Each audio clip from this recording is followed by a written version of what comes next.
Bonjour à toutes et toutes et bienvenue dans notre Tech Démo, le rendez-vous mensuel des PME pour découvrir des solutions digitales suisses et innovantes.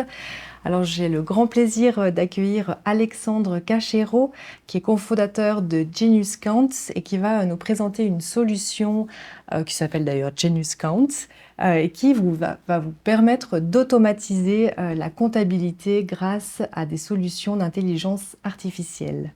Je vais tout de suite te laisser la parole et merci d'être là. Merci Delphine pour l'invitation. Voilà, donc je m'appelle Alexandre Cachero, j'ai un background financier, j'ai travaillé pendant 6 ans chez KPMG et ben là j'ai eu la chance de faire des audits financiers dans des banques et puis de faire des projets spéciaux, voilà, surtout dans des banques. Et on a pu identifier en fait qu'il y avait des problèmes en fait dans la communication dans les projets et puis dans l'accès à l'information. Et puis on va dire que c'est de là que tout est parti. Genius Count. Et après, je me suis dit, bon, bah, il faut essayer de faire quelque chose. Donc, j'ai un ancien associé, mon associé qui s'était aussi mis à son compte. Et donc, on s'est associé pour faire une fiduciaire numérique. Et là, on a cherché une solution sur le marché et on ne trouvait rien, en fait, qui correspondait à nos besoins. Donc, vu que j'ai une passion pour la programmation, on a commencé à développer, en fait, cette solution ensemble. Et donc, on a acquis des clients, on va dire, pour la fiduciaire. Et on a développé le programme en même temps. Et après quelques années, donc en 2020, ça nous a permis de dégager assez de temps et donc de nous entourer de personnes pour nous aider. Et ensuite, on a pu accélérer, on va dire, le développement de cet outil. Et en juillet 2022, ben, on a commencé à préparer l'outil pour le mettre en ligne, parce qu'on dit, voilà, on a un outil pour nous qui nous convient très bien, et puis on veut le partager avec les autres, et on veut faire quelque chose qui soit accessible et qui puisse aider à faire une transition, on va dire, pour les fiduciaires et les professionnels comptables vers la numérisation. Et donc, en juillet 2023, là, ça faisait une année qu'on développait tout ça. On a fait une migration qui était assez longue. Et on avait des systèmes assez lourds qui étaient en local. Et on a tout migré vers cette solution. Et on a commencé à présenter notre solution à nos confrères, à nos amis fiduciaires, un peu dans toute la Suisse romande. Et on a eu des très bons retours. Donc, on s'est dit, bon, bah, on va montrer ça un peu au marché. Puis en novembre 2023, on a commencé à communiquer là-dessus. Et là, on a eu voilà, des personnes qu'on ne connaissait pas du tout, un assez grand nombre, on va dire une cinquantaine de présentations jusqu'à la fin de l'année. Et les gens voilà, avaient très peu de choses à redire et étaient assez convaincus par le système. Et donc depuis janvier en fait, 2024, on a mis le système en ligne. Et là, il y a des fiduciaires qui l'utilisent et on a vraiment fait un programme pour on va dire, centraliser l'information au même endroit, toute l'information bancaire, l'information documentaire et des statuts sur chaque étape du métier de la fiduciaire ou de la préparation des comptes. Et là, on continue. On a eu plein de demandes pour développer des modules comme les fournisseurs, les salaires. Et aussi, on est en train de se connecter à l'open banking pour avoir des connexions directes aux banques. Bien Donc, sûr. on est en train de préparer toutes ces fonctionnalités. Et voilà, je suis très heureux de pouvoir vous présenter ça aujourd'hui. Mais nous aussi, on se réjouit de voir tout ça. Eh bien, fais seulement, je crois que nous sommes connectés avec l'écran. Parfait. Donc là, juste sur le site de Genius Card, moi je vais uniquement présenter, là, on va dire, la partie comptabilité, mais on a d'autres modules, comme on appelle ça des packs, comme de la facturation, de la gestion de projet, pour aider aux préparations des déclarations fiscales. Et on a aussi les salaires qui sera bientôt disponible. Et je vais juste me concentrer en fait sur la partie, on va dire, comptabilité. Donc en fait, voilà, j'ai le défi en 20 minutes de vous montrer tout le métier, on va dire, principal de la fiduciaire, de A à Z, de la préparation des écritures comptables jusqu'à la préparation des comptes annuels. Donc je vais aller sur la plateforme. Voilà, donc la plateforme se présente comme ça. Donc quand on arrive sur la plateforme, on se connecte et ensuite on a accès à différents contrats. Et donc on a des contrats pour gérer les accès, c'est assez intuitif. Donc normalement en quelques clics, on peut créer des accès pour une personne et l'inviter sur la plateforme. Et donc là, j'ai préparé une démo pour le contrat qui s'appelle Avocat Ushi SA. Et donc ensuite, qu'on rentre dans un contrat, on a une suite d'applications. Et voilà, donc vu que nous, on a cette sensibilité, vu qu'on vient du métier de la fiduciaire, on va dire, on a créé des applications pour des tâches bien précises. Et sur chacune des applications, en fait, on a des tutoriels qui renvoient vers des vidéos YouTube et on a documenté tous les tutoriels. Et ça, c'est pourquoi? C'est pour que vraiment le système soit facile d'avoir une prise en main, on va dire, facile. Et puis, dès qu'on a des nouveaux collaborateurs ou des clients qui arrivent sur le programme, ils ont tout de suite des tutoriels qu'on essaie de faire de moins de 3 minutes, assez courts pour que ce soit rapide et puis facile de rentrer dans le truc. Et on a également tous des indicateurs clés, des KPI qui vont dire voilà, où il y a du travail et se dire que c'est fait pour collaborer et travailler à plusieurs ensemble. Et quand une personne va faire un travail ou une tâche à un endroit bien spécifique, si d'autres personnes se connectent, elles sauront tout de suite ce qui se passe sur le programme. Voilà. Après, on sait que changer de programme, c'est très compliqué et tout, donc le changement, de manière générale. Voilà, et c'est très difficile. Donc nous, on a anticipé ça en disant, voilà, nous, en fait, n'importe qui peut utiliser, tous les professionnels de la finance peuvent utiliser GeniusCount et choisissent jusqu'à où ils veulent aller. Donc on a défini un peu comme 3 scénarios, on va dire, c'est savoir quel type d'organisation il faut avoir. Et on va dire le premier scénario, où pour l'instant c'est ce qu'on a eu, on va dire le scénario le plus fréquent sur les utilisateurs de la plateforme, c'est d'utiliser uniquement les 3 premières applications où on va juste récupérer des relevés bancaires, les transformer en journaux comptables, et ensuite créer des règles et passer les écritures. Et ensuite, les écritures sont extraites pour être chargées dans un autre programme ou être traitées sur Excel ou autre. Donc ça se fait automatiquement. On lance des fichiers, peu importe, la PDF ou autre, le format, et ensuite c'est transmis en écriture comptable. Donc les PDF, en fait, ils ne sont pas pris en compte, mais vu que normalement, dans tous les e-banking, on peut récupérer des données, soit des CAMP 053 qui sont au format relevé bancaire, soit des CSV ou des fichiers Excel, et c'est ces formats, en fait, qui sont pris en compte. Et si des formats ne sont pas encore pris en compte, nous, on peut les intégrer, on va dire, dans un délai assez raisonnable d'1 semaine, si c'est pertinent pour le marché suisse. Et ensuite, ça convertit, ça fait cette conversion directement. Mais c'est de la donnée non structurée, on peut dire, qui rentre. Il y a de la donnée structurée, on va dire, tout ce qui est sur fichier CSV ou Excel, et tout ce qui est sur du XML, c'est de la donnée semi-structurée. D'accord. On n'a pas de données non structurées, mais on travaille là-dessus pour utiliser des prompts. Mais pour l'instant, on va dire le coût des prompts est encore trop élevé pour qu'on utilise des PDF ou autres. Mais ça pourrait être à l'avenir quelque chose. Mais si déjà dès le début on fait juste, puis on arrive à prendre une bonne qualité de données, on va gagner du temps et puis en précision. Voilà. Ensuite, on peut également utiliser GeniusCount. Un deuxième scénario serait d'utiliser juste comme un classeur numérique où on mettrait toute l'information des transactions, donc tout ce qui vient de la banque, et toute l'information documentaire, les pièces justificatives. Et après, GeniusCount va permettre de tout structurer, organiser, lier et de préparer l'information. Puis après, dernier scénario, c'est utiliser GeniusCount de A à Z, du chargement des relevés bancaires jusqu'à la préparation des comptes annuels. Okay. Donc là, pour commencer la démo, vu que la classification des documents prend un petit peu de temps, je vais commencer par charger des documents.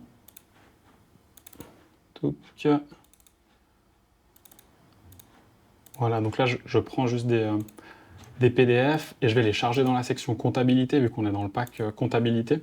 Donc les PDF, ce sont des relevés, des tickets de caisse, par exemple. Ce sont des tickets de caisse ou des factures. Et là, on va laisser juste le programme tourner et ça va les préclasser. On ne veut pas parler de préclassification. Pour nous, c'est vraiment important parce que en même temps qu'on a développé le programme, on a classé des dizaines de milliers de documents et on sait que pour l'instant, il y a des fois des petites sensibilités ou autres et pour l'instant, les algorithmes ne sont pas aussi bons que des humains pour classer des documents. Okay. Peut-être ça va venir plus tard, mais pour l'instant, c'est pas le cas et donc c'est pour ça qu'on parle de préclassification. Et on va voir après, quand on va revenir là-dessus, qu'il y a énormément d'informations en fait qui sont reprises des documents. Donc là, je reviens ici, puis on va commencer, je pense, sur la partie qui peut vraiment avoir un impact, un gain de temps vraiment important pour les personnes qui utilisent le programme. Donc là, on rentre dans l'application, charger les relevés bancaires. On va sélectionner un fichier. Donc là, j'ai un fichier CSV ici. Ensuite, on va sélectionner un compte en banque. On peut paramétrer autant de comptes en banque qu'il y a dans l'entreprise. Donc là, je vais juste le charger. Ensuite, il faut attendre quelques secondes en fonction de la taille du fichier, ça peut prendre un peu plus de temps. Mais là, c'est assez rapide vu que c'est un petit fichier de démo. Voilà. Donc là, on voit qu'on a 20 transactions et on a des transactions qui vont du 8 janvier 2022 au 13 septembre 2022. Ensuite, on peut aller consulter les transactions. Voilà, on a un petit tableau récapitulatif, c'est quelque chose qui va parler au comptable pour dire voilà, combien de transactions, quelle est la variation du solde. Et Ensuite, on peut juste faire un tri, par exemple, sur les dates pour voir que les dates correspondent bien. Dès qu'on est bon, on va cliquer sur le bouton jaune et là, on va charger en fait toutes les transactions dans le journal comptable. La première fois qu'on le fait, ça va créer un plan comptable, ça va créer un mandat et en fait, on a fait un processus vraiment pour qu'il y ait besoin d'avoir le moins de paramétrage et que le programme soit le plus vite utilisable. Donc là, on a chargé les transactions. On peut revenir sur les applications. On en a fini avec les relevés bancaires. Ok. On est vraiment organisé en processus. Mais juste ça, en amont, le plan comptable, est-ce qu'il faut le formaliser? Est-ce qu'il faut rentrer des informations ou c'est... Le plan comptable, en fait, il est pré-généré automatiquement, puis il utilise le plan comptable suisse Ok, par ça défaut. c'est quelque chose de réglementaire qui est général. Après, en Suisse, on a pas mal de liberté, donc on peut l'adapter. Mais nous, en fait, on conseille aux personnes qui utilisent GeniusCount de suivre ce plan comptable, parce qu'après, lorsqu'on va sortir les comptes annuels, en fait, les comptes annuels seront tout prêts s'ils respectent le Ok. plan comptable suisse. Donc, s'ils utilisent les mêmes codes et tout, ils vont gagner beaucoup de temps. Et Ok. c'est un outil très précieux pour la suite. Ça Voilà. marche. Donc ensuite, on va sur la deuxième application, c'est gérer les règles comptables. Et là, en fait, on voit il y a déjà notre relevé bancaire qui a été converti en journal comptable. Et on sait que par rapport à une saisie traditionnelle, on économise 75% du temps. Donc là, c'est comme si j'avais saisi 20 écritures à la main, saisi la date, le libellé, un compte en débit, un compte en crédit. Et avec ce qu'on a fait, la première année, on devrait déjà économiser 75% du temps. Pour des petits comptas, des petites sociétés, une SA, une SARL, on va dire en moyenne entre 400 et 500 écritures. Et on crée, lors de la première utilisation de GeniusCount, entre 60 et 100 règles. C'est-à-dire que ça va permettre d'allouer toutes Les pièces. les jambes comptables qui ne sont pas encore allouées à un compte. D'accord. Et après, les années suivantes, en fonction de l'activité, ça couvre entre 80 et 95% des écritures. Donc, c'est-à-dire que si on paramètre tout bien la première année, on revient l'année d'après, on charge tout dans le système, on applique les règles, et peut-être sur 400 écritures, il nous restera une vingtaine d'écritures, dans les meilleurs des cas, à traiter. Donc, c'est un gain de temps considérable. Ça équivaut par rapport à une saisie traditionnelle à 2 jours de travail. Ah ouais. Voilà. Donc là, pour le cas de la démo, il y a des règles qui sont créées par défaut. Donc là, on va appliquer les règles. Ici, on a 15 règles comptables identifiées. Ça, c'est le bouton qui fait vraiment beaucoup d'effet au comptable. Quand on clique dessus, puis on voit, voilà, il y a tant d'écritures qui sont passées. Ils sont très contents parce qu'on sait que c'est du travail en moins. Et ensuite, on peut consulter en fait les règles.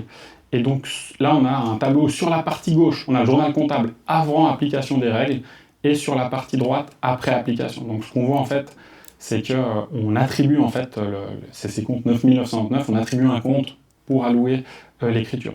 Et après les règles, on peut les paramétrer pour modifier le libellé. Là, par défaut, en fait, ça récupère le libellé bancaire.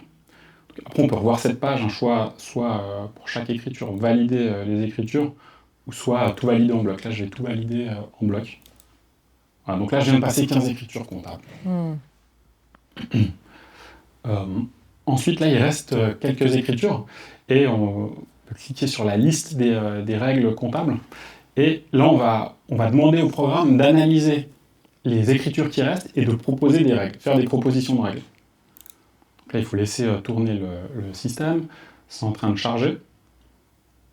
Et ensuite, il va nous proposer, voilà, donc là, il a trouvé 5 règles, 5 mots-clés qui permettent de faire des règles. Et par exemple, il a trouvé Office Word. Il nous propose de le mettre dans le compte 6500. Voilà. Les comptables comprendront ce qu'il y a dans le compte 6500. C'est le compte d'achat de matériel de bureau. Donc, on va activer cette règle. Je ne vais pas activer les autres pour le cas de la démo, mais on pourrait toutes les activer et après passer le reste des écritures comptables. Donc là, le système a trouvé les règles, il n'y a même plus besoin de chercher les mots-clés. On va réactiver, voilà, il a trouvé l'écriture comptable où on a Office Word. Et ensuite, de nouveau, on peut passer l'écriture. Voilà.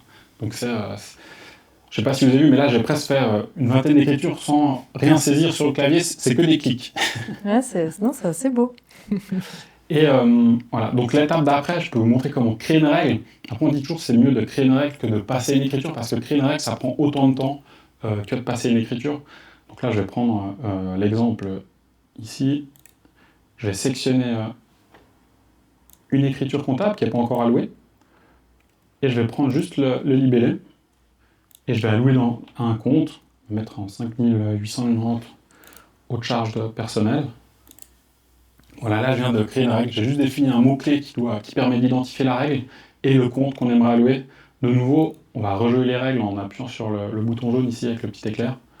On va vérifier le résultat dans le journal comptable. Voilà, et c'est terminé. Donc là, on va dire on a fini en fait le premier scénario d'utilisation de GeniusCard. Si maintenant on dit, voilà, moi je vais juste accélérer ma saisie comptable, maintenant je vais aller dans mon programme comptable, je vais récupérer les écritures, on peut aller dans le journal comptable, et on peut extraire les écritures au format Excel. Et puis après, ben là, voilà, on peut sortir du programme, et puis c'est juste, on va dire, un accélérateur du traitement de la donnée. Donc là, on vient de gagner quand même 75% de temps de saisie. Voilà, par rapport à une saisie traditionnelle, ouais. Bravo. Ensuite, là, maintenant, on va commencer la deuxième étape. La deuxième étape, c'est quoi? C'est le traitement documentaire. Donc, un comptable, en fait, qu'est-ce qu'il fait? Généralement, nous, ce qu'on a vu dans la bonne pratique pour les petites et moyennes entreprises, il va traiter toute l'information bancaire, et après, il va prendre les justificatifs et les lier. Et sur la base de des justificatifs et de l'information bancaire, il aura peut-être des questions aux clients. Et là encore, GeniusCard va aider à traiter l'information, à tout lier, et ensuite à collaborer avec le client pour éviter les emails, les longs emails, mettre des pièces jointes, tout ça. Après, en fait, on peut donner un accès au client, et le client va venir directement clarifier les informations sur GeniusCard. Donc là, on peut aller voir juste le résultat de l'OCR. Voilà, donc là, on voit en fait tous les documents qu'on a chargés, il les a classés. Et donc maintenant, on peut faire des recherches par mots-clés et toujours afficher les documents juste à côté. Voilà, et après, si on veut modifier les informations du document, on peut en cliquant sur le bouton jaune. Mais on va dire, il n'y a même plus de classification ou à créer des dossiers et puis renommer chacun des documents. C'est des choses qui prennent du temps, qui peuvent être pénibles, puis après on a toujours des petites erreurs. Là, on va dire on est extrêmement factuel. Peut-être qu'il y aura des erreurs. Hein. On voit il y a entre environ 95% de réussite sur la préclassification, mais il reste toujours des imprécisions. Voilà. Ensuite, la prochaine étape, c'est de lier les écritures comptables aux documents. Et donc là, de nouveau, on rentre dans une application. On essaie de faire vraiment les applications les plus simples pour que ce soit vraiment accessible et puis facile. Donc là, on va activer le rapprochement entre les informations bancaires et documentaires. Et ensuite, on a toutes les correspondances qui sont là. Ensuite, on a deux choix. Soit on veut conserver, par exemple, le libellé de la banque, soit on veut conserver le libellé du document. Donc là, je vais prendre je vais dire voilà, celui-là, pour Word Office, on va conserver le libellé de la banque. Et pour le prochain, on va conserver le libellé du document. Et là, on va voir en fait notre passé d'auditeur. On va voir dans le journal comptable. On peut ensuite aller consulter directement les pièces qui sont liées au journal comptable. Et ça, en fait, ça permet qu'on travaille à plusieurs. Si, par exemple, il y a une personne, un aide comptable ou un comptable qui va faire de la saisie, et après, on a un spécialiste en contrôle et en finance ou un expert comptable qui va faire la revue de la comptabilité, ça fait gagner beaucoup de temps. Un détail sur les tickets de caisse, mais je crois que tout le monde est confronté à ça, les notes de frais. Est-ce qu'on peut scanner sa note de frais et l'envoyer directement? En fait, nous, on n'a pas encore d'application, mais on sait que c'est dans notre roadmap parce que c'est quelque chose qu'on entend souvent, mais on part du principe que maintenant, tout le monde même sur le téléphone, on peut scanner avec le téléphone, puis peut-être l'envoyer sur sa boîte mail et après le charger. Et ça, nous, c'est sur la roadmap d'avoir l'application pour que les documents arrivent directement dans le système, ou avoir une boîte mail, on envoie sur une boîte mail et ça vient charger directement dans le système. Mais c'est une question extrêmement pertinente et qui est assez récurrente. Complètement personnelle. Hein. Et en fait, dans la GED qui est là, je ne l'ai pas montré, mais on a un système en fait, de validation. Donc on peut aller sur n'importe quel document et demander une validation à quelqu'un pour dire, par exemple, si quelqu'un a une dépense, il utilise GeniusCard, qu'il a une dépense, il peut le faire valider à quelqu'un dans l'entreprise, il peut mettre son email et demander ici, merci de me valider la dépense suivante, et ensuite tout est enregistré dans le système. Donc c'est des fonctionnalités de Jet qui sont intégrées dans le Genius 40. Là, je vais continuer. Ensuite, on a la partie traiter les écritures en suspens. Ça, c'est pour la partie clarification des écritures bancaires. Imaginons qu'il y a une écriture qui passe par la banque, mais le comptable, il n'arrive pas à l'attribuer. Donc là, il devra poser une question au client. Et là encore, ça se fait, on va dire, en un clic. Quand on vient sur cette application, là, il n'y a pas encore de question qui a été posée, mais imaginons, on revient sur les écritures à traiter. On ne sait pas comment traiter, par exemple, Helvetia compagnie d'assurance. On a juste à envoyer l'écriture vers traiter les écritures en suspens. Et ensuite, le client va se connecter sur la plateforme et lui va voir cette écriture et lui pourra la clarifier. Ça, c'est pour éviter les emails, le transfert de fichiers, toutes ces choses qui prennent beaucoup de temps. Puis là, le client, par exemple, il va mettre une note pour dire assurance, responsabilité civile. Il va valider et lorsque le comptable va se reconnecter sur la plateforme, il verra retour client assurance RC. Et donc, après, il pourra faire une règle comme avant. On fait un petit copier-coller. Et on le met dans le compte correspondant aux assurances. Voilà. Ça, c'est pour la partie traiter les écritures en suspens. Et le dernière application pertinente pour ce classeur virtuel, donc c'est la clarification des documents. La clarification des documents, on va dire, il y a 3 scénarios possibles. Un premier scénario, c'est que la transaction, elle ne passe pas par la banque, elle passe par un autre moyen de paiement, par exemple une carte de crédit, par la caisse ou par le privé. Et donc, si c'est ce cas, on peut en fait récupérer le document et créer une écriture comptable sur la base de ce document. Donc là, on pourrait imaginer passer cette écriture. Voilà, il y a déjà la date, le libellé et le montant qui est déjà présaisi. Et on peut passer l'écriture comme ça et on a un document au moins à traiter. Après, il arrive des fois qu'il y a des imperfections, on va dire, dans la préclassification des documents ou des transactions faites dans une autre devise. Et on peut aussi donc rechercher dans le journal comptable s'il y a une écriture correspondante. Là, par défaut, donc là, on a accès au journal comptable. Et ici, on voit toujours le document. Et il filtre en fait l'écriture ici qui est passée. Et donc là, on peut faire le lien entre les deux, un peu de la même façon qu'avant. Donc là, on va choisir quel libellé on veut conserver. Là, je vais conserver le libellé du PDF. Et le document est lié. Voilà. Et le dernier scénario, en fait, c'est qu'on n'a aucune idée de ce que c'est comme document parce qu'on n'a pas assez d'informations ou on ne sait pas comment ça a été payé. Et là, de nouveau, on va interagir avec le client et on va cliquer sur le petit bouton gris et on va demander quel est le moyen de paiement, par exemple, et puis quelle est la nature du paiement. Et ensuite, lorsque le client va se connecter, lui va uniquement voir en fait la partie qui le concerne et il va pouvoir clarifier la transaction directement. Voilà, là on a fini pour la partie classeur virtuel. Et la dernière étape, en fait, c'est pour les professionnels qui veulent l'utiliser pour aller jusqu'à la préparation des comptes annuels. Et donc c'est les dernières applications qui sont là. Donc on a la TVA, c'est pour préparer les décomptes TVA. Donc on peut ajouter un décompte TVA. Et ensuite on peut aller revoir toutes les écritures. La TVA, elle peut être paramétrée d'une façon, on va dire, plus fine que sur d'autres programmes parce qu'elle peut être paramétrée à partir des règles comptables. Donc on peut dire plusieurs règles vont utiliser le même compte comptable, mais on pourra paramétrer des taux de TVA différents. Dans certains cas, ça peut être vraiment pratique et là, de nouveau, on gagne beaucoup de temps. Et là, on a tout un système aussi de revue des écritures où les écritures ont différents statuts. Et c'est organisé en fait pour faire du travail à plusieurs et du travail asynchrone. C'est-à-dire chaque fois que, imaginons la personne qui doit préparer le bouclement, elle va traiter de la TVA, elle va valider les écritures. Et après, on pourra encore avoir une autre personne qui va les passer en revue. Et chaque clic en fait sera enregistré. Et après, si une autre personne revient sur le dossier, elle va savoir exactement ce que chacun de ses collègues ont fait, ou même un client. Ça dépend de comment les entreprises veulent s'organiser avec les clients. Voilà, ensuite, on a un plan comptable. Je vais passer aux prochaines applications.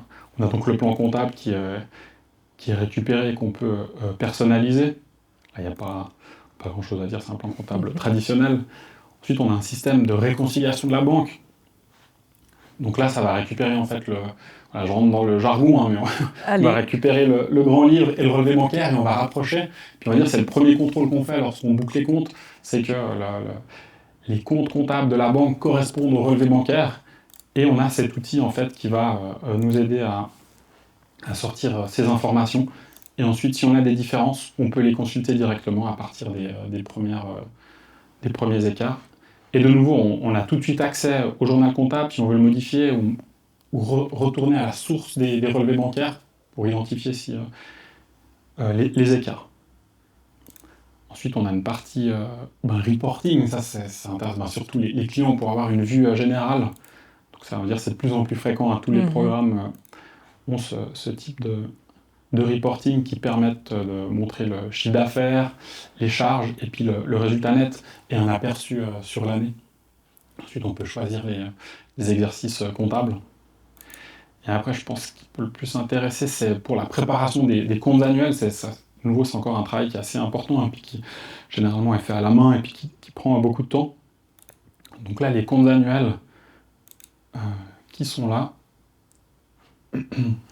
Donc là, on prépare vraiment une version PDF où on a une page de garde, la table des matières, et ensuite on a une vision sur les actifs, les dettes, le compte de résultat, en montrant toujours tous les ratios, un détail sur les charges d'exploitation et puis les annexes. Et là, on doit encore intégrer en fait les amortissements et la répartition du bénéfice. On va dire qu'en quelques clics, on peut déjà préparer énormément avancé sur des comptes annuels. Et là, on a tous les documents, on va dire, qui sont très importants pour les comptables lorsqu'ils font les saisies, comme la balance des comptes et le grand livre. De nouveau, là, voilà, vu qu'on a ce passé d'auditeur, pour nous, ça a toujours été très important d'afficher les documents à côté des transactions. Et en fait, le système permet de créer de la transparence, de la confiance. Et notre but à la fin, c'est vraiment que ce soit un outil performant pour les entrepreneurs. L'administratif, on le met tous sur le bas de la pile, mais que ce soit quand même bien fait, puis on a une certaine sérénité pour dire voilà, tout est bien documenté, tout est bien fait, et apporter cette aide à tous les professionnels. Tu montrais tout à l'heure l'économie, enfin le gain de temps sur cette première étape. Oui. Est-ce que sur les autres étapes, vous avez réussi déjà à identifier ou à calculer le gain de temps? Sur les autres étapes, on ne l'a pas fait, mais comme ça, je dirais que c'est beaucoup plus difficile de le calculer, parce que ça dépend, en fait, ça dépend beaucoup des clients, en fait, de comment la fiduciaire est organisée, comment les clients sont organisés et les méthodes de communication. Mais ce qui est sûr, c'est que sur les étapes, en traiter les écritures en suspens ou clarifier les documents, on peut gagner beaucoup de temps en fait, parce qu'on va juste peut-être envoyer un petit message au client, dire coucou, connecte-toi sur la plateforme et puis réponds à mes questions. Et ça va éviter de rédiger des emails, de faire plusieurs allers-retours. Et là, on sait que... Et même c'est agréable. Après, les clients, ils ont l'habitude, ils vont se connecter régulièrement et puis ils font tout ça de manière un peu naturelle. Et après, c'est difficile de revenir en arrière, de préparer un email, tout noter, tout copier et tout. Ok. Donc s'il y avait ce gain de temps, peut-être juste un détail, mais donc là on travaille online. Voilà, oui. Donc c'est du SaaS. Et donc c'est tout. Nous on utilise un cloud qui est hébergé en Suisse. On utilise le cloud de Microsoft et tout est hébergé en Suisse et c'est accessible depuis des Mac ou des PC. Important. Ouais. Et donc les mises à jour, en fait, il n'y a pas besoin de faire de mise à jour, c'est tout est fait online. Et nous, on travaille constamment sur le programme, parce qu'on est vraiment à l'écoute de tous nos clients. Et notre but, c'est toujours de faire avancer le produit. Et avec toutes les discussions qu'on a avec nos clients et les utilisateurs, on va toujours faire... si c'est quelque chose qui est pertinent en fait, pour le marché et tout, on saura très rapidement et on essaie de le mettre rapidement en ligne. Et les gens, en fait, le voient même pas. C'est chaque fois qu'ils se connectent, il y a des nouvelles fonctionnalités qui arrivent et puis qui sont là pour les aider et accélérer leur travail. Au niveau justement des clients, aujourd'hui, la solution telle qu'elle est proposée, qui sont vos clients? Quelle est la taille idéale pour... ou peut-être qu'il n'y en a pas ou il y en a plusieurs. Mais Je dirais que pour l'instant, nous, nos clients, on cible les fiduciaires et puis les professionnels de la comptabilité. Et ce sont par exemple, on va dire, c'est des comptas qui vont de, je sais pas, de 100 lignes à 10 000 lignes, par exemple. Et on va dire, ça, c'est le type de client traditionnel qu'on a. Et voilà, c'est assez large, hein, donc c'est vraiment les indépendants et les PME qui peuvent mettre leur compta là-dessus et puis tout centraliser là-dessus. Mais on mise vraiment en fait sur le fait de passer par des professionnels, parce que même si on dit voilà, que l'IA va automatiser plein de choses et tout, il faut qu'il y ait un professionnel pour organiser l'information, pour mettre des choses en place, mettre un cadre et tout. Et pour l'instant, nous, dans notre philosophie, on dit que le programme n'est pas prêt pour aller vers des utilisateurs finaux qui n'ont pas un background en finance. Mais plus tard, peut-être que ça pourra arriver. Mais pour l'instant, le comptable, il doit vraiment encadrer et dire voilà, il faut faire comme ça, faire telle et telle chose, parce que sinon, ça peut partir dans tous les sens. Et après, ça peut prendre plus de temps, en fait, de refaire le travail ou autre. Donc, on se dit c'est vraiment l'approche qui nous semble la plus pragmatique et qui doit faire gagner du temps à tout le monde, autant aux professionnels qu'au client final. Donc là, finalement, la technologie d'intelligence artificielle, elle est dans le traitement des documents. Enfin, c'est vraiment la base de votre solution. Est-ce qu'on pourrait imaginer, peut-être avec le développement de ces nouvelles technologies, par exemple, quand il y a 10 000 lignes, de ne pas faire manuellement, mais d'avoir plutôt des messages d'IA qui dit « Ah là, peut-être qu'il y a une erreur, là, peut-être vous devriez regarder ça », enfin, qui guiderait l'utilisateur vers les erreurs. Donc ça, en fait, nous, on va dire l'intelligence artificielle, elle est utilisée au niveau de la préclassification des documents. Ça va récupérer le plus d'informations sur de la donnée non structurée et aussi sur la création des règles.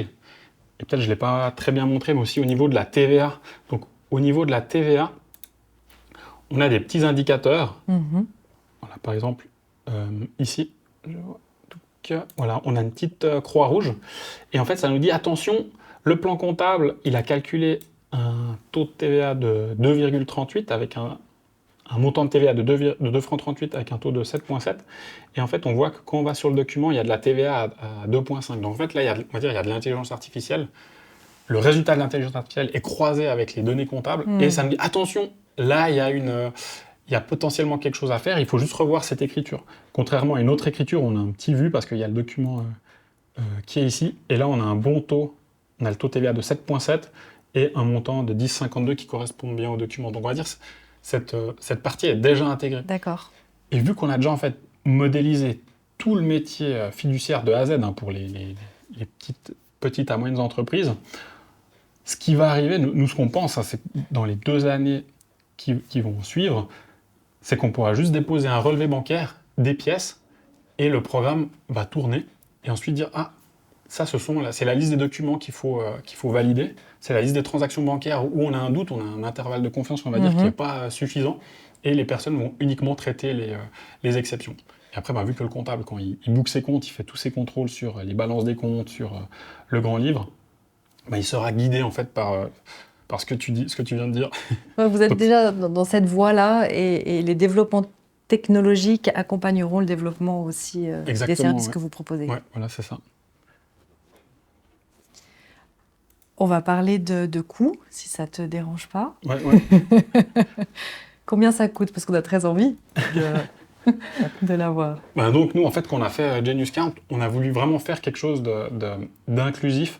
Et puis quelque chose que, quand avec mon associé, on a dit, quand on s'est lancé, on dit, mais on veut avoir un programme, voilà, où on n'a pas de barrière à l'entrée, pas de barrière à la sortie. Puis la barrière à la sortie, nous, on dit, on doit faire le meilleur produit possible. Et la barrière à l'entrée, elle doit être très faible pour qu'on l'utilise directement. Et donc, on a fait en fait un coût qui est vraiment très très faible.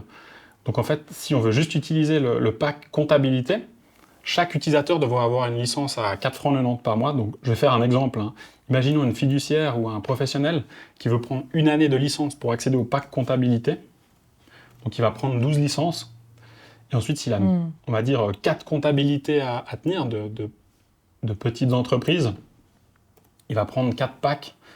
Alors ça, en fait, c'est important pour les packs, c'est un pack par client. C'est pas un coût par mois, c'est juste un coût pour l'utilisation en fait, des services. Vu qu'on utilise des API et autres, on a dû juste limiter la consommation de données ou de traitement de données. Et donc, si on prend par exemple un pack pro, on consomme que 200 écritures. Pour un mandat, après on peut le réutiliser l'année d'après, on n'a pas besoin de le racheter. Donc c'est quelque chose qui reste dans le système. C'est un peu un mix d'abonnements entre de l'abonnement et puis de la consommation à l'utilisation. Et donc là, dans ce cas, on va dire, voilà, on aurait un coût pour une année 274 francs. Après, là, on a des coûts, on va dire, on a mis en place tout le système pour que ce soit pour que les utilisateurs soient le plus autonomes possible. Mais si après ils veulent des accompagnements ou autres, on a une ligne téléphonique qui est payante à 3 francs la minute. Puis après, s'il y a un onboarding, les onboardings, ils sont à 250 francs pour juste la mise en place et puis 1 heure de conseil à l'utilisation du programme. Il y avait un autre point auquel on parlait, notamment sur les coûts, c'était celle de l'IA. Et je crois que vous travaillez avec donc Microsoft Azure et OpenAI Ouais. sur ces aspects-là. Des coûts qui sont aussi variables. Pour vous, Ouais. qui se répercutent de cette manière. Enfin, quelle est un peu justement cette philosophie au niveau du prix en utilisant ces nouveaux outils avec des coûts qui sont très invariables?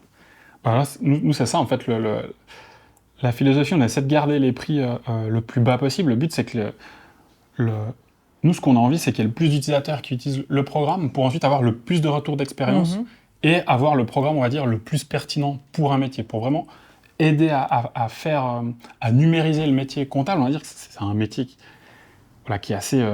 on rentre encore dans des fiduciaires où il y a des classeurs partout et puis et il y a énormément de documents. Et puis, on pourrait dire, voilà, on pourrait imaginer juste de ne plus avoir tous ces documents, de partager toute l'information en ligne et tout, et à la fin, ça crée quand même moins de stress.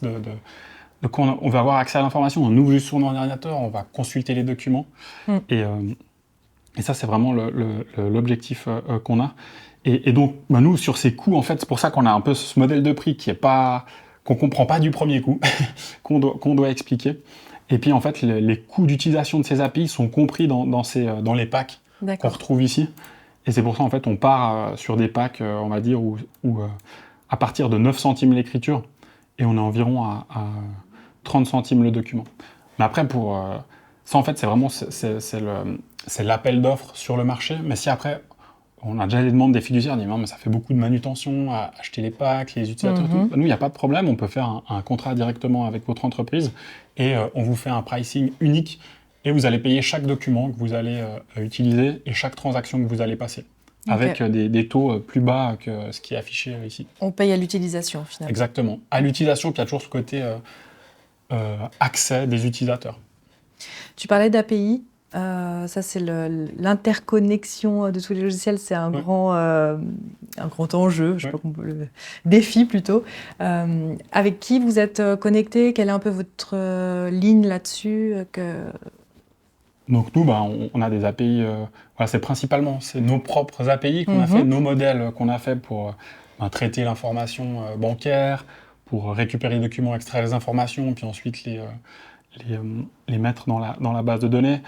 Après, on a aussi des API avec Google pour récupérer les adresses, des API avec Zefix, mais on ne l'a pas encore mis sur des applications qui sont en ligne. Et en fait, on peut se connecter à tout ce qui est pertinent et on a des projets là qui sont en train de démarrer en ce moment. On est en train de se connecter à l'API avec les banques, donc c'est pour l'open banking avec Six, où en fait les utilisateurs pourront ensuite en un clic récupérer directement les fichiers CAMT. Donc, ils viendront sur Genius Count et ils se connecteront et pourront récupérer les relevés bancaires directement depuis leur espace e-banking. Donc ça, c'est en cours. Ça devrait voir le jour bientôt. Voilà, on espère d'ici fin juillet, fin août. Ok. Peut-être quelques explications sur la gestion des données, la loi sur la protection des données, parce que ton domaine, vous traitez des données sensibles, je crois, dans cette catégorie. Est-ce qu'on peut rassurer les utilisateurs là-dessus? Oui, donc si jamais toutes les données, en fait, nous on respecte, on va dire, la NLPD, et toutes les données, elles sont uniquement utilisées à l'interne. Et donc tout ce qui est utilisé en fait dans les LLM, c'est pas envoyé chez OpenAI, donc c'est envoyé chez Microsoft. Et donc Microsoft nous dit que toutes les données ne sont pas partagées, ne sont pas utilisées pour entraîner d'autres modèles, donc elles restent vraiment confinées dans notre environnement. Et là, on est vraiment très strict là-dessus, parce que nous, c'est vraiment... déjà, la fiduciaire, c'est un métier de confiance. Alors, il faut que le programme qui est destiné aux fiduciaires soit aussi de la confiance. Donc, nous, on fait extrêmement attention et on fait des audits de sécurité 2 fois par année pour s'assurer que toute notre infrastructure et toute notre application soit bien sécurisée et puis que les gens puissent dormir tranquilles avec leurs données chez Genius 40. Sur l'IA, donc on voit ces nouvelles fonctionnalités, on s'approche en tout cas d'une automatisation, même presque d'une autonomisation assez extrême, et même bientôt réelle. Comment le secteur a un petit peu réagi face à ça? Est-ce qu'il y a un peu une nouvelle génération qui est contente, une un peu moins, ou est-ce que en fait c'est aussi un soulagement que ces tâches manuelles soient automatisées? Comment tu as un peu ressenti le secteur et le marché? Je pense qu'il y a un peu de tout, hein. Mais généralement, ce qu'on voit, les gens se disent en fait, mais pourquoi on est en 2024 et comment ça se fait que la compta ne soit pas encore automatisée? D'accord. Et des gens sous-estiment totalement en fait la problématique de la comptabilité. Et d'autres disent non, mais ça ne sera jamais automatisable. Et voilà, les deux sont, pour moi, ils sont pas justes. On est un peu entre deux, on est sur la voie de l'automatisation. Et c'est quelque chose qui va arriver. Et en fait, ce qu'on peut dire, c'est que faut pas en avoir peur, mais ça va permettre de dégager du temps pour faire d'autres tâches. Et quand on voit, moi je vois tous mes confrères en fiduciaire, généralement ce qu'on voit c'est qu'ils sont tous sous l'eau, totalement débordés, ils ont beaucoup trop de travail. Et nous on se dit qu'avec des outils comme ça, c'est vraiment quelque chose de pertinent pour dégager du temps et pour mieux accompagner les clients. Parce qu'en fait, ce qu'on voit principalement, les clients des fiduciaires, ce qu'ils veulent avoir, c'est quelqu'un de disponible qui puisse les aider quand ils en ont besoin. Et si on peut dégager du temps sur des tâches qu'on dit qui sont basiques, voilà, mais pas forcément, il ne faut pas sous-estimer le métier de la comptabilité. Qui sont récurrentes et longues, en fait. Ouais. Voilà, c'est ça. Ok, donc plutôt bonne réaction et envie de participer à cette aventure et de... Oui, après je pense qu'il y a comme quelque chose de générationnel. Donc on voit à partir d'un certain âge où les gens sont un peu réticents, où ils ont eu un certain nombre d'années là-dedans. Et après... Mais après, voilà, c'est aussi ça dépend vraiment des personnes, mais en tout cas, toutes les personnes qui viennent nous voir sont plutôt des personnes qui sont enthousiastes et qui ont envie de gagner du temps, donc on a plutôt des retours assez positifs. Au niveau des développements futurs, tu en as dit quelques-uns. En ce moment, on parle beaucoup d'agents IA, justement pour aller vers cette autonomisation des systèmes.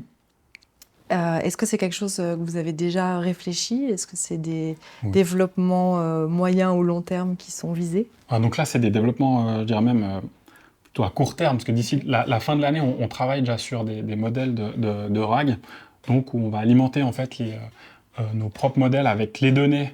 On pourrait imaginer, on a un modèle qui sera par exemple, alimenté avec toute la réglementation suisse en matière de comptabilité, un autre modèle qui sera alimenté par les directives de l'entreprise qui vont les charger dans Genius 40, et ensuite obtenir le contexte de où on fait les questions. Donc, par exemple, on est dans l'application des comptes annuels, et notre modèle, on aura un chat qui sera sur le bord pour lui poser une question sur les comptes annuels, et il va répondre en prenant les sources d'informations de l'entreprise, les modèles spécifiques, parce qu'il va récupérer toutes les données rattachées au compte comptable et aussi les données relatives à l'environnement réglementaire en Suisse. Et ensuite, nous répondre là-dessus. Et ça sera vraiment un assistant, même pour les comptables ou les clients, pour déjà processer de l'information. Et on travaille là-dessus pour ensuite l'intégrer et avoir un agent, un comptable dans le système qui peut... un comptable virtuel qui puisse nous aider et qui peut autant aider peut-être l'aide comptable, le spécialiste en contrôle en finance que le client. Et puis sur l'aspect des indépendants, parce que c'est vrai qu'on a très envie en fait de bénéficier de cette facilité. Ça, ce serait pour toi, c'est un autre marché ou c'est quelque chose qui est envisageable ou Nous, on se dit en fait que s'il y a un indépendant ou une PME qui voudrait utiliser le programme, il faudrait se diriger vers une fiduciaire qui l'utilise et après se coordonner avec cette fiduciaire. Et nous, on a, je pense, besoin dans un premier temps de bien se coordonner avec les autres fiduciaires. Et plus tard, peut-être qu'on pourra l'ouvrir directement, mais le mieux, c'est vraiment d'avoir une personne de contact qui parle, on va dire, le même langage, le langage financier du comptable, pour tout bien mettre en place et après accompagner les gens qui viendront là-dedans et gagner le plus de temps possible pour faire des tâches à haute valeur ajoutée qui permettent de ramener des revenus dans les entreprises. Magnifique. En tout cas, un grand bravo. Merci. C'est un bel exemple d'entrepreneuriat dans un domaine qui évolue et qui a besoin de digitalisation. Eh bien, nous arrivons à la fin de cette tech démo. On vous remercie de nous avoir suivis.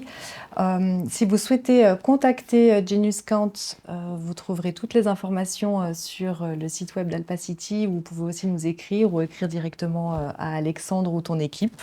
Et nous, on vous donne rendez-vous eh bien, le mois prochain et on vous souhaite un très bon appétit.